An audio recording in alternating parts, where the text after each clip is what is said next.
I just wanted to start out this video by saying thank you to everyone who's shown me so much support. This channel is growing way quicker than I thought it was going to, with over 1,300 views in just the first 5 videos in the first month. I'm just super happy that you guys are enjoying the content, and I'm going to continue bringing that out. So if you haven't subscribed already, make sure to hit that subscribe button, because I'm going to be bringing out a lot more content here soon. So with that being said, thank you guys so much, and let's get into it. Hi guys, welcome back to Montana Off-Road. My name is Adam, and today we're making a video that I didn't expect to be making right now, but we went out to the Beartooth Mountains yesterday, planning to film a video of the new tires that I just bought and why I chose the tire size and which tire that I actually did choose. But instead, when I got out there, the wind noise was so horrible because I don't have a mic on my phone yet, so it basically made the video unwatchable. So instead today, we made quite a mess of the Jeep, so I'm going to get the Jeep power washed, and I'm also going to show you guys how to remove the OEM side steps off your Jeep Wrangler. So stay tuned.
All right, Jeep's all cleaned off. Gonna get it dried off now.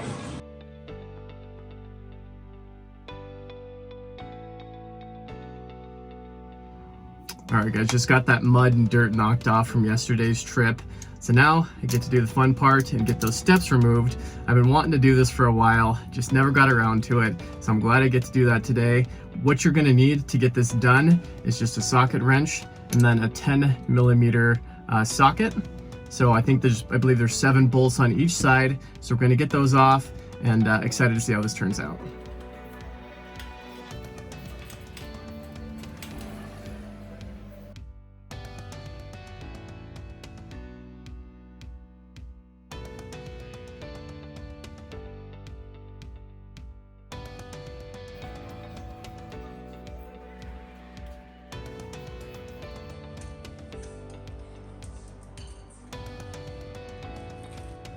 I don't know if you saw that in the video, but my bolt actually fell off right into the drainage system there.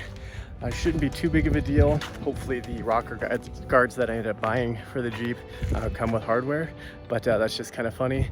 So let's get back into it. Really quick tip before I get back over there is that you're really going to want a deep socket for this. I didn't realize that I was even going to need one, but that's what I had, so luckily that worked out good. But without a deep socket, you're probably not going to be able to get that upper rave bolt, so make sure you do have a deep socket when taking these off.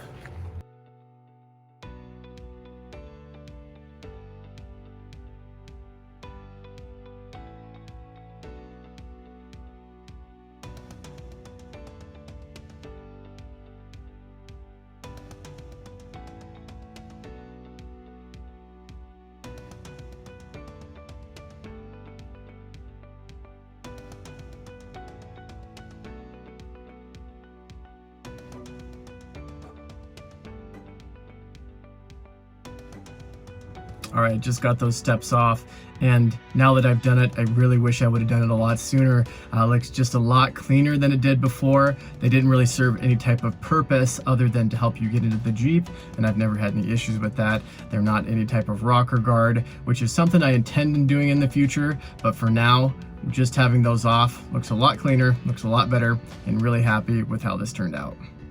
All right, guys, found a nearby park here where I can go ahead and wrap the video up.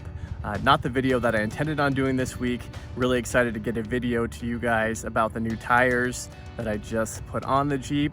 But like I said, when I got out into the mountains yesterday, it was just far too windy for me to be able to record without having a mic. So we're gonna pick me up one of those very soon.